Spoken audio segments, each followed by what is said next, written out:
Yo, how we doing, everybody? Welcome back to another New World video. In today's video, we're actually in the public test realm, and we're going to be looking at the new Void Gauntlet that's being added to the game. With this video, we're just going to go through all the abilities and just the whole skill tree of the Void Gauntlet, and also I'm just going to put up a kind of a mock build for it that I'm going to be probably using with my fire staff. Obviously, this is the test realm. Things are probably going to change between here and the full game, but nonetheless, I still wanted to theory craft a little bit of a build for you guys. Also, in future videos, if you guys want, we can go ahead and do some more builds with this, just kind of theory craft some stuff. One thing I really want to try is using it with a life staff, because this is obviously going to be scaling off of focus as well now, which is the first weapon other than the life staff that is going to be scaling off focus. So that should be pretty interesting to play around with. Make sure you guys let me know down in the comments if that's something you'd like to see. Otherwise, super quick, before we jump fully into the video, I just want to take a moment to thank the sponsor of today's video, Raid Shadow Legends. If you like theory crafting and making builds like I do, Raid is the perfect game for you. With hundreds of champions to collect and ways to customize each of them, there's near limitless amounts of team builds you can do. I want to take a moment to talk about my favorite bit of super tough content, the Doom Tower. This huge tower is basically a giant prison. Back in the long ago times, not long after the Arbiter was created, she fought off a ton of horrible monsters created by Sephiroth. But she wasn't a god herself, so killing them was out of the picture. Instead, she built this big magic tower and stuffed it full of these monsters. Now that Sephiroth is leaking back into the world, the Doom Tower isn't holding together like it used to. Fortunately, the Arbiter sent us to go inside and take care of these bosses for good. The thing I really like about Raid is the absolutely stunning graphics. The attention to detail and the design of these champions along with these graphics just makes for an amazing experience for a mobile game. So what's new in Raid? They've got special events every single day, plus a bunch of awesome new champions. But the big update coming this month is the Guardian Ring. It's a huge feature that gives you a load of new ways to use your champions, including a whole faction guardian system, a new way to get legendary champions you missed out in the past, along with a new way to upgrade your favorite champions. With all these updates, Raid's never been a better place, and there's never been a better time to jump in. But if you want to get a huge head start in Raid, all you got to do is hit the link in the description or scan my QR code, and you'll get an epic hero, Knorru, 200k silver, 1 XP boost, 1 energy refill, and 1 ancient shard. All this treasure will be waiting for you guys right here as you see on the screen, but you better hurry up because these rewards are only available for new players for the next 30 days. And once again, I just wanted to thank Raid for sponsoring today's video. But now on to the Void Gauntlet showcase. I just want to make this super short and simple. We're just going to be going through each of the abilities. So we're going to be starting off with the decay tree, and first we're going to be looking at baleful tether. What this ability is going to do is it's going to project a tether onto an enemy that you are looking at. The distance isn't very far. As we can see, the tether ends if the target moves past 15 meters. And otherwise, once this is on them, it's going to link you to, and it's going to weaken the enemy and also empower you. So it's basically kind of stealing their power and giving it to you up to 20% each. So they're going to be 20% weaker and you're going to be 20% stronger. Otherwise, its augments are tethered refresh, which is going to reduce cooldowns when the enemy is tethered and you're hitting them. Tethered focus is going to increase your mana regen, which is really nice because this Void Gauntlet does use quite a bit of mana. And then finally, Soul Eater, you're going to regain 80% of your weapon damage back as health if the tethered target dies, and this is going to scale exclusively with focus. So I'm full int right now, and this still does a fairly decent chunk when the enemy dies, which is really, really nice. But looking at this skill in action, as we can see, we can tether the enemy, and you're going to see this purple beam between you guys, and it's going to empower you. You can see it at the bottom, and they're going to be weaker, as you can see of the debuff above their head. And then right there, we can kill them and get a nice little bit of chunk back with the augment that's there. One thing to note about this ability is you cannot swap weapons. So if I swap to my fire staff, the link goes away, stop getting empowered, and the enemy stops getting weakened. So you're going to have to keep the Void Gauntlet out when you are using that ability. Next up, we're going to be looking at Orb of Decay. This is kind of the bread and butter of the Decay skill tree. This is going to give you damage on its way out and also healing on its way back in for your teammates. But basically, you fire an unblockable orb that passes through enemies. So this is going to be really nice for wars. There's lots of tanks on the point. They're not going to be able to stop this. And it's going to deal 100% weapon damage and inflict disintegrate, dealing 5% weapon damage per second and reducing damage absorption by 5% for 8 seconds. Stacks up to 3 times. So that just sounds like Ren to me for 15%, which is really, really nice if you can keep just spamming it and hit him 3 times. Otherwise, at max range, it's going to transform into a healing orb and return healing friendlies for 20% weapon damage per second for 5 seconds. And this healing is going to scale exclusively off of focus. If we take a look at its augments, you can do some really cool things. So first off, you get a lot of mana back when you hit more enemies. So this is going to be really nice in wars. You're going to get a huge chunk of mana back per cast if you're using this on points or just in general, large groups of enemies. You can also slow enemies that are afflicted by any debuff, which is really cool. And then finally, the last augment for it is super helpful.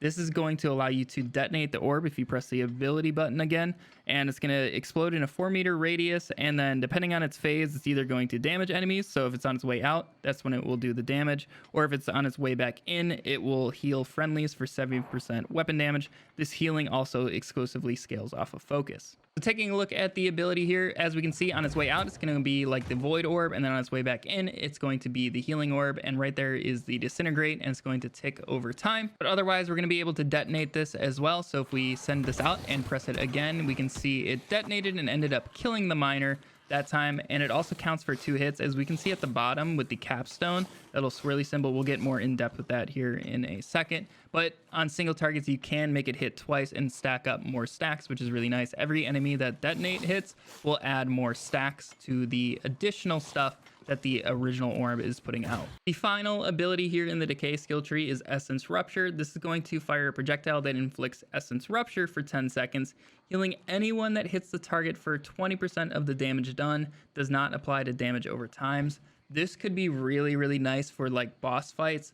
If you just need to help out your teammates and get more healing out there, you can probably apply this, swap to your life staff, and just go to town with healing. They're going to be getting a ton of healing back with their damage, and then on top of your life staff healing, they're going to be at full health the entire time, guaranteed. Otherwise, for its augments, players can receive 15 stamina when hitting an afflicted target, and then also friendlies within 4 meters of the afflicted target are healed for 80% of your weapon damage when the rupture ends, and this is also going to scale exclusively with focus. So taking a look at this ability in action, it's just going to cast out this pretty much non-existent projectile, but this one we can swap, so we can swap to the fire staff, and when we kill him, we're going to get that health back, and just in general damage him, we're going to get the health back as well, which is really, really nice for just self-survivability. And once again, just to show you guys, I have no focus whatsoever, so that healing can get much greater if you guys end up going any sort of focus route. The final thing we're going to be looking at in depth here on the decay skill tree is going to be Glimpse of the Void.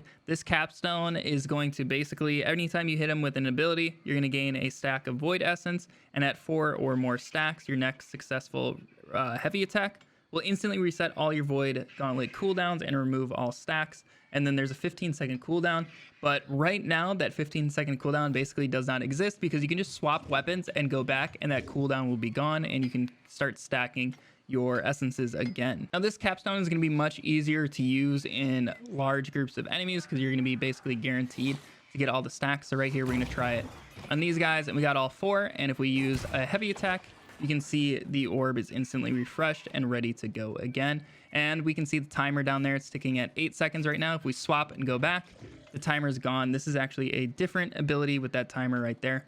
So you can just keep spamming this over and over. I would imagine this part will get fixed, but if not, make sure you are swapping off of the Void Gauntlet when you can and going back to it so you can keep getting those cooldowns back. Now let's go ahead and take a look at the Annihilation skill tree. So the first skill that we are going to be looking at is going to be Petrifying Scream. This is going to be a Void Infused Scream, dealing 100% weapon damage, staggering and inflicting root to enemies 5 meters in front of you, disables enemy movement for 2 seconds, and then its augments are going to be the root duration is increased by 1 second on targets below 50% health. This is Bone Chilling Voice. And then Fortifying Echoes. This is going to grant Fortify for each enemy hit, increasing damage absorption by 10% for 10 seconds per hit, stacks up to 3 times. This is going to be a really good defensive skill in terms of PvP. I don't know how much in PvE I would end up using this, but in PvP this is going to be super nice, especially if you're a healer and you're sitting in your sacred grounds. You can use this to stop enemies from leaving your circle, and you can maintain your healing and all that stuff. Taking a look at this ability, we're just going to stop this guy in his tracks. So right there, he is rooted, and we're good to go, and it dealt 100% of our weapon damage. Pretty simple skill, and otherwise it's going to be really good for PvP. Now onto the main skill of the Annihilation skill tree. This is going to be the Void Blade. So what this is going to actually do is summon a blade of void energy that converts your basic attacks to melee. Tap basic attack to perform a quick slash that deals 100% weapon damage, or hold to perform a thrust attack that deals 150% weapon damage. Both attacks inflict disintegrate on successful hits, dealing 5% weapon damage per second and reducing damage absorption by 5% for 8 seconds, stacks up to 3 times. So this is going to be really good for debuffing and just dealing a lot of damage with your Void Gauntlets. Its augments are actually really helpful as well. It's really good for surviving because obviously as a mage, normally you're not really that close to enemies. So this is kind of putting you in a vulnerable position. These are going to help out. So you're going to be able to get fortifying with Fortified Blade. You're going to be able to deal more damage with crits with the Vicious Void. And then finally, Leeching Blade is going to let you guys get some health back on successful thrust attacks. One thing I did want to note with the Void Blade is that each hit from it will stack up the essence for either of the 2 capstones. Void Caller is pretty much the same idea as Glimpse of the Void of stacking the Void essence, and each hit, like I said, is going to be stacking it, so it makes using these capstones way easier. But otherwise, let's go ahead and take a look at this. So as we can see, we're going to pull it out, and it actually deals pretty darn good damage, and you can just go ahead and spam away. Here's the light attacks, and something else to note is you will get backstabs with this weapon, which is really nice. It's not like it's immune to backstabs, which helps a ton. If you guys are playing in a group, you're going to be able to get backstabs non-stop with the Void Blade. Now, the final ability for the Void Gauntlet that we're going to be talking about is Oblivion. This is probably my favorite. And what you're going to be able to do with this is summon a circular rift of void energy at your feet, and that deals 30% weapon damage per second to enemies, and also grants empower to yourself and friendlies, increasing damage by 20%. This is a 5-meter radius, which is actually pretty darn decent size, and it has a 6-second duration. Its augments are able to inflict weakening on enemies inside, and it's going to increase the more ticks they take. And then finally, you're also going to be able to get stamina per second for yourself and friendlies while you're standing inside the radius. Now, this is really nice because you can actually swap weapons off of it. So what I could do right here is place it down and kill this guy passively, swap to my fire staff, and then just start working on the tendril and just getting that increased empowerment out of that. And it's just super nice. I think I'm going to be using that skill a ton, and especially for any sort of expeditions or even like wars. If your casters are standing next to your Void Gauntlet users, if like Void Gauntlets are your healers, you guys are going to be able to put out a ton of team damage. But otherwise, the Annihilation tree's capstone is Void Caller. Like I said, this is just like the right skill tree capstone where you get the Void Essence. And this one is going to go up to 6 stacks. And once you hit those 6 stacks, it's going to consume all of them. And you're going to get a 3-meter aura that heals yourself and friendlies for 30% weapon damage and deals 30% weapon damage per second to enemies within. And this healing is going to scale off of focus. Like I was saying, a really easy way of stacking this up is with the Void Blade. Per hit is going to increase it, as you guys can see on the bottom with the little spinny symbol. And then right there, it casts, and you can see it around me, and it's going to be healing and dealing damage. And also this one, you can get rid of its cooldown by swapping as well. So both capstones, just make sure you are swapping so you can get those capstones active more and more. But otherwise, to show you guys my mock build that I want to be using with my fire staff, at least at the time being, is going to look something like this. I really want to be using Oblivion for the empowerment. This can be great for DPS. Orb of Decay for just spamming out and stacking up your Glimpse of the Void. Also, we can't really swap with tether, so you can't do that. And then also, we're going to be using Essence Rupture. So this is going to help with my sustain and also my teammates' sustain. Anybody I inflict this on, they're going to be able to heal when they're hitting them. And then some great parts about these is we can actually provide stamina to myself and also our teammates, which is really nice. So this is going to be really helpful for my tanks that I'm fighting with.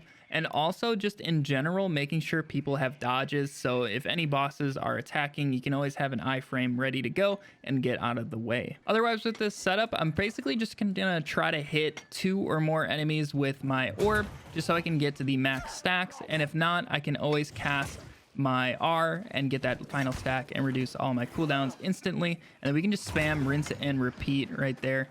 We can just keep going. And then otherwise, if I want to do DPS, we're just gonna, like I said, chuck down Oblivion, swap to the fire staff, and go to town from there. Yeah, overall, I think they did a pretty darn good job with the Void Gauntlet. It doesn't feel too strong in really any way. Even with like a healer setup, it doesn't feel that great. It's good, but it's not the greatest. And if there is anything that is a little bit too strong, they're going to be toning it and seeing how it actually plays out in the full game. Otherwise, hopefully you learned something about the Void Gauntlet today. I'm excited for it to be released into the full game, and also this mock Void Gauntlet setup with our fire staff build. This is probably what I'm going to be running in a lot of Lazarus runs. I think this thing is going to be incredibly strong for that expedition. Otherwise, if you want to see any other Theorycraft builds with the Void Gauntlet, make sure to let me know down in the comments. But otherwise, if you did enjoy the video, make sure to leave a thumbs up on it to let me know. Also consider subscribing for more New World content. But anyways, I hope you all have a fantastic day, and I'll catch you in the next video. See ya!